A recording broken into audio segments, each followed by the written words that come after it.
ಸಂಕಲ್ಪ ಬೀಜ.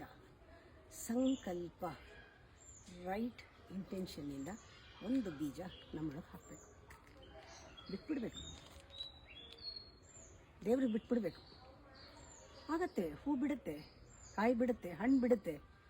ಯಾವಾಗ ನೀವು ಬೀಜ ಹಾಕ್ಬಿಟ್ಟು ಆವಾಗ ಅದನ್ನು ಮೆಡ್ಲ್ ಮಾಡ್ತಾ ಇರೋದಲ್ಲ, ಆಗಿದೆಯಾ ಇಲ್ವಾ, ಇಷ್ಟೊತ್ತಾಗತ್ತೆ ಅಂತ ತೆಗೆದು ನೋಡ್ತಾ ಇದ್ರೆ ಹಾಳಾಗುತ್ತೆ, ಬರಲ್ಲ. ಕಂಡೀಷನ್ ಸೆಟಪ್ ಮಾಡಿ ಬಿಟ್ಬಿಡ್ಬೇಕು. ನಮ್ಮ ಮನಸ್ಸು ದೇಹ ಎಲ್ಲ ಒಂದು ಕಂಡೀಷನ್ನಲ್ಲಿ ಇದ್ಬಿಟ್ಟು ಸಂಕಲ್ಪ ತೊಗೊಂಡು ಬಿಟ್ಬಿಡ್ಬೇಕು. ವರ್ಕ್ ಮಾಡಬೇಕಾಗಿರೋದು ಏನು?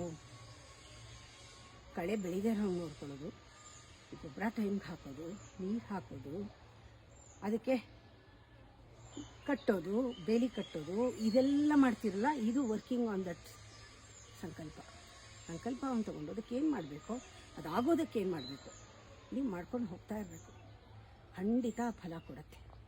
ಸಂಕಲ್ಪದಲ್ಲಿ ಬೇಕಾಗಿರೋದು ಮೊದಲು ರೈಟ್ ಇಂಟೆನ್ಷನ್.